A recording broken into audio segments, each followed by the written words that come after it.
স্বাগত জানাচ্ছি আমি ফিরোজ তোহা। শুরুতেই সংবাদ শিরোনাম জানিয়ে দেব এই মুহূর্তে হাতে পাওয়া সর্বশেষ গুরুত্বপূর্ণ আপডেট বাংলা সংবাদ। শুরুতেই থাকছে বৈষম্য বিরোধী ছাত্র আন্দোলনের 6 সমন্বয়ককে জিম্মি করে নির্যাতনের মুখে আন্দোলন বন্ধের স্টেটমেন্ট নেওয়া হয়েছে বলে মন্তব্য করেছে বৈষম্য বিরোধী ছাত্র আন্দোলনের একাংশ। একই সঙ্গে আন্দোলন চলবে বলেও ঘোষণা দিয়েছেন তারা। রোববার রাতে টেলিগ্রাম ও সামাজিক যোগাযোগ মাধ্যম ফেসবুকে তারা এমন ঘোষণা দিয়েছেন।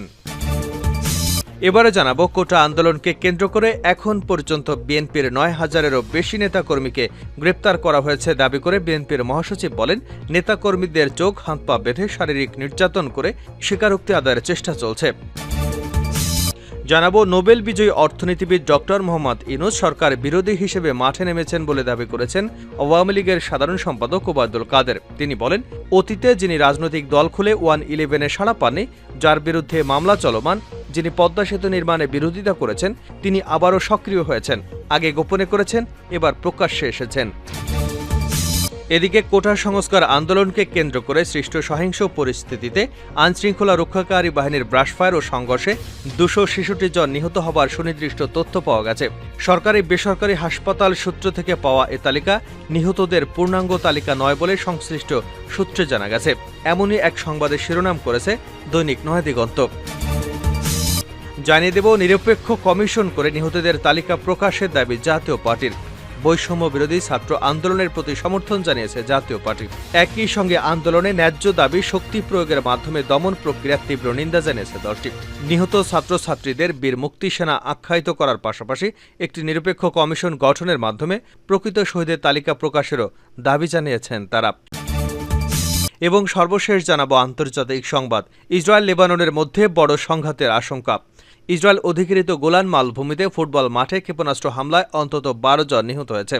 এই হামলার পর নতুন করে সংঘাতের দানা বাঁধতে শুরু করেছে। ইসরায়েলের দাবি, লেবানন ভিত্তিক সশস্ত্র গোষ্ঠী হিজবুল্লাহ এ হামলা চালিয়েছে, যদিও হিজবুল্লাহ এ দাবি অস্বীকার করেছে। এতক্ষণ শিরোনাম শুনছিলেন, এবার বিস্তারিত। প্রিয় দর্শক, আপনি যদি এই চ্যানেলে নতুন হয়ে থাকেন, ভিডিওটি দেখতে দেখতে চ্যানেলটি সাবস্ক্রাইব করে আমাদের সঙ্গে থাকুন। আর এই ভিডিও সম্পর্কে আপনি আপনার মূল্যবান মতামতটি কমেন্ট বক্সে জানিয়ে দিন। আর হ্যাঁ প্রিয় দর্শক, জানিয়ে দিন ভিডিওটি কোথা থেকে দেখছেন। আন্দোলন চলবে, জিম্মি করে নির্যাতনের মুখে স্টেটমেন্ট নেওয়া হয়েছে। বৈষম্য বিরোধী ছাত্র আন্দোলনের 6 সমন্বয়ককে জিম্মি করে নির্যাতনের মুখে আন্দোলন বন্ধের স্টেটমেন্ট নেওয়া হয়েছে বলে মন্তব্য করেছে বৈষম্য বিরোধী ছাত্র আন্দোলনের একাংশ। একই সঙ্গে আন্দোলন চলবে বলে ঘোষণা দিয়েছেন তারা। রোববার রাতে টেলিগ্রাম ও সামাজিক যোগাযোগ মাধ্যম ফেসবুকে তারা এমন ঘোষণা দিয়েছেন। বৈষম্য বিরোধী ছাত্র আন্দোলনের সমন্বয়ক আবুল কাদের টেলিগ্রামে লেখেন, সমন্বয়কদের জিম্মি করে নির্যাতনের মুখে যে স্টেটমেন্ট দেওয়ানো হয়েছে সেটা কখনোই জাতির নিকট গ্রহণযোগ্য হতে পারে না। আটককৃত সমন্বয়করা ভয়ভীতির মুখে গোয়েন্দা সংস্থার লিখে দেওয়া যে বক্তব্য কেবল রিডিং পড়ে গেছে। আমরা সেই বক্তব্য প্রত্যাখ্যান করছি এবং একই সঙ্গে জোরপূর্বক বক্তব্য আদায় করার মতো সরকারের এমন জঘন্য কাজের তীব্র নিন্দা এবং প্রতিবাদ জানাচ্ছি। তিনি আরও বলেন, আমরা দ্ব্যর্থহীন ভাষায় বলতে চাই, পূর্বের উত্থাপিত ছাত্র হত্যার দায়ে প্রধানমন্ত্রীর আগে ক্ষমা প্রার্থনা, স্বরাষ্ট্রমন্ত্রীর পদত্যাগ সহ 9 দাবি আদায় না হওয়া পর্যন্ত আমাদের আন্দোলন চলমান থাকবে। দেশবাসীর প্রতি আহ্বান, আপনারা কোনো প্রকার বিভ্রান্ত হবেন না। যে কোটার জন্য সরকার এতগুলো মানুষকে হত্যা করেছে, সেই হত্যার বিচার না হওয়া পর্যন্ত আন্দোলন চলবে। সিনিয়ররা আগেই নির্দেশনা দিয়েছিলেন যে বৈষম্য বিরোধী ছাত্র আন্দোলনের শুরু থেকেই নীতিগত সিদ্ধান্ত ছিল সমন্বয়কদের মাঝে এক গ্রুপকে তুলে নিয়ে গেলে বাকিরা নেতৃত্ব দেবে। কাউকে যদি আটক করে জোরপূর্বক কোনো বিবৃতি আদায় করা হয়, তবে আমরা সেটা না মেনে যারা মাঠে থাকবো তারা আন্দোলন চালিয়ে যাব। সহ সমন্বয়ক রিফাত রশিদ ফেসবুকে লেখেন, গণস্বাস্থ্য থেকে তুলে নিয়ে যাওয়ার আগে নাহিদ ভাই, আসিফ ভাই এবং বাকের ভাই তিনজনে স্পষ্ট করে বলেছিলেন, আমরা যদি নাও থাকি আন্দোলন চালিয়ে নিবা।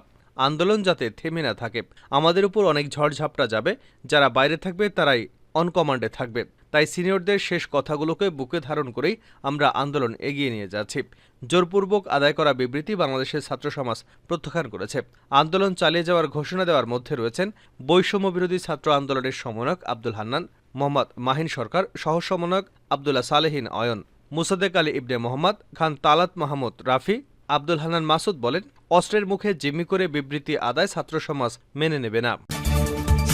রিমান্ডে শারীরিক নির্যাতন করে স্বীকারোক্তি আদায়ের চেষ্টা চলছে ফখরুল। কোটা আন্দোলনকে কেন্দ্র করে এখন পর্যন্ত বিএনপির ৯,০০০-এরও বেশি নেতাকর্মীকে গ্রেপ্তার করা হয়েছে দাবি করে বিএনপির মহাসচিব মির্জা ফখরুল ইসলাম আলমগীর বলেছেন, নেতাকর্মীদের চোখ ও হাত পা বেঁধে শারীরিক নির্যাতন করে স্বীকারোক্তি আদায়ের চেষ্টা চলছে। সাবেক বিএনপির মন্ত্রীসহ বিএনপির সিনিয়র অনেক নেতাই অসুস্থ হওয়া সত্ত্বেও তাদের নিষিদ্ধ সন্ত্রাসীদের মতো ৫ থেকে ৭ দিন করে রিমান্ডে নিয়ে নির্যাতন করা হচ্ছে। বিকেলে গণমাধ্যমে পাঠানো এক বিবৃতিতে তিনি এমন অভিযোগ করেন। মির্জা ফখরুল বলেন, আদালতকে অবহিত করার পরেও আদালত সরকার প্রধানের ইশারায় তাদের রিমান্ড অব্যাহত রেখেছে। তাদের শারীরিক অসুস্থতা নিয়ে দেশবাসী শঙ্কিত। তাদের উপর চলমান নির্যাতনের অনাকাঙ্ক্ষিত কিছু হয়ে গেলে এর দায়ভার সরকার এবং আইনশৃঙ্খলা বাহিনীকে নিতে হবে। জেলখানার ভেতরেও নেতাকর্মীদের নির্মম নির্যাতনের মধ্যে রাখা হয়েছে, যা অত্যন্ত অমানবিক এবং আইনের পরিপন্থী। পুলিশ হেফাজতে নির্যাতন মানবতাবিরোধী অপরাধ। তিনি আরও বলেন, কোটা সংস্কার আন্দোলনকে নিয়ে সরকার দ্বিমুখী নীতি অবলম্বন করছে। একদিকে সরকার পক্ষ থেকে বলা হচ্ছে নিরীহ ছাত্রছাত্রী এবং কোটা সংস্কার নেতাকর্মীদের নির্যাতন করা হবে না, অপরদিকে প্রতিনিয়ত সাধারণ শিক্ষার্থীদের গ্রেপ্তার অব্যাহত রাখা হয়েছে। সাধারণ মানুষ, প্রতিবন্ধী শিশু এবং বিভিন্ন শ্রেণী পেশার এমনকি চাকরিজীবীরা পর্যন্ত এ ধরনের অমানবিক কর্মকাণ্ড থেকে রেহাই পাচ্ছে না। তিনি আরও বলেন, দেশটা আজকে ত্রাসের রাজত্বে পরিণত হয়েছে। দিন দিন নিরীহ ছাত্রছাত্রীদের হত্যার সংখ্যা বৃদ্ধি পাচ্ছে। তবে সরকার যতই চাতুরি করুক না কেন, গণদাবির কাছে পদত্যাগ করতে হবে। মানুষ যখন প্রতিবাদ করতে শুরু করেছে, এই প্রতিবাদের ধারা অব্যাহত থাকবে। সরকার বিরোধী হিসেবে মাঠে নেমেছে ডক্টর ইউনূস ওবায়দুল কাদের। নোবেল বিজয়ী অর্থনীতিবিদ ডক্টর মোহাম্মদ ইউনূস সরকার বিরোধী হিসেবে মাঠে নেমেছেন বলে দাবি করেছেন আওয়ামী লীগের সাধারণ সম্পাদক ওবায়দুল কাদের। তিনি বলেন, অতীতে যিনি রাজনৈতিক দল খুলে 111-এ সাড়া পাননি, যার বিরুদ্ধে মামলা চলমান, তিনি পদ্মা সেতু নির্মাণে বিরোধিতা করেছেন, তিনি আবারও সক্রিয় হয়েছেন। আগে গোপনে করেছেন, এবার প্রকাশ্যে এসেছেন। রোববার রাজধানীর তেজগাঁও এলাকায় আওয়ামী লীগ কার্যালয়ে দুস্থদের মাঝে খাবার সামগ্রী বিতরণ অনুষ্ঠানে এসব কথা বলেন ওবায়দুল কাদের। তিনি বলেন, বাইরে আমাদের বন্ধু আছে, প্রভু নেই। আমাদের বিবেক আমাদের চালায়, কোনো বিদেশি শক্তি নয়। ডক্টর ইউনূসকে নির্লজ্জ উল্লেখ করে আওয়ামী লীগের সাধারণ সম্পাদক বলেন, তিনি ভারতকে অনুরোধ করেন শেখ হাসিনাকে থামাতে। শেখ হাসিনা আক্রমণকারী নন, তাকে থামাতে হবে কেন? আক্রমণকারীদের থামান, যাদের সঙ্গে আপনি আছেন। বিবৃতি দিয়ে দেশের অভ্যন্তরে হস্তক্ষেপের জন্য বিদেশের প্রতি আহ্বান জানান ডক্টর ইউনূস। তিনি সাক্ষাৎকারে নতুন নির্বাচনের দাবি করেছেন। প্রধানমন্ত্রীকে থামাতে ভারতের প্রতি অনুরোধ জানানোর বক্তব্যকে আপত্তিকর বলে উল্লেখ করেন ওবায়দুল কাদের। তিনি বলেন, এদেশ স্বাধীন দেশ, স্বাধীন সার্বভৌম দেশের প্রধানমন্ত্রীকে বোঝানো। কি বোঝাতে তিনি ভারতকে বলেছেন, খোলাসা করে ইউনূস সাহেব বলবেন কি? কোটা আন্দোলন, অগ্নিসন্ত্রাস, সাম্প্রদায়িক সহিংসতার সঙ্গে এই বিবৃতির সংযোগ আছে কিনা তাও ভেবে দেখা দরকার বলেও মন্তব্য করেন আওয়ামী লীগের সাধারণ সম্পাদক। তিনি বলেন, ডক্টর ইউনূস দেশের সংস্কৃতি, স্বাধীনতা লালন করেন না। তিনি আমাদের সঙ্গে নেই, আমরা তার সঙ্গে কেমন করে থাকব? জাতির কোনো সংকট সম্ভাবনায় তার কোনো ভূমিকা দেশের জনগণ দেখে না। গুলি ও সহিংসতায় নিহত 266 জনের নির্দিষ্ট তথ্য। কোটা সংস্কার আন্দোলনকে কেন্দ্র করে সৃষ্ট সহিংস পরিস্থিতিতে আইনশৃঙ্খলা বাহিনীর গুলি ও ব্রাশফায়ার এবং সংঘর্ষে 266 জন নিহত হওয়ার সুনির্দিষ্ট তথ্য পাওয়া গেছে। সরকার বেসরকারি হাসপাতাল সূত্র থেকে পাওয়া এই তালিকা পূর্ণাঙ্গ তালিকা নয় বলে সংশ্লিষ্ট সূত্র জানিয়েছে। সূত্র অনুসারে আইনশৃঙ্খলা রক্ষাকারী বাহিনীর গুলি সহিংসতায় নিহতদের মধ্যে অনেকের লাশ হাসপাতালে না নিয়ে দাফন করা হয়েছে। তাৎক্ষণিক পরীক্ষায় মৃত্যু নিশ্চিত হওয়ার পর এসব লাশ হাসপাতাল গ্রহণ না করে আত্মীয়দের কাছে ফেরত দিয়েছে, যাদের ময়নাতদন্ত ছাড়া দাফন করা হয়েছে বলে জানা গেছে। সংশ্লিষ্ট সূত্র থেকে জানা গেছে, নিহতদের মধ্যে বড় সংখ্যায় শিক্ষার্থী, যারা বিভিন্ন স্কুল, কলেজ, বিশ্ববিদ্যালয়ের ছাত্র। বাকিদের একটি অংশ বিভিন্ন এলাকায় স্থানীয় মানুষ, যাদের অনেকেই ছাত্রদের সমর্থনে রাস্তায় নেমে আসেন। এর বাইরে নিহত উল্লেখযোগ্য একটি অংশ পথচারী, দোকানদার অথবা নিজেদের বাড়ি অথবা অফিসে গুলি ও ব্রাশফায়ারে মৃত্যুবরণ করেছেন। শিক্ষার্থীদের বেশিরভাগের পরিচয় চিহ্নিত করা গেলেও নিহত সাধারণ অনেকের পরিচয় নিশ্চিত করতে না পেরে আঞ্জুমান মফিদুল ইসলাম বা কোনো দাতব্য প্রতিষ্ঠানের মাধ্যমে বেওয়ারিশ লাশ হিসেবে দাফন করা হয়েছে। নিহতের 2/3 মারা গেছে গুলিবিদ্ধ হয়ে। কিছু মারা গেছে ব্রাশফায়ারে, বুকে বা মাথায় আঘাতে মারা গেছে বেশ কয়েকজন। পুলিশের ধাওয়া খেয়ে পানিতে পড়ে মারা গেছে বেশ কয়েকজন। 3 জন সাংবাদিক গুলিবিদ্ধ হয়ে মৃত্যুবরণ করেছেন। আইনশৃঙ্খলা বাহিনীর কয়েকজন সদস্যও মৃত্যুবরণ করেছেন।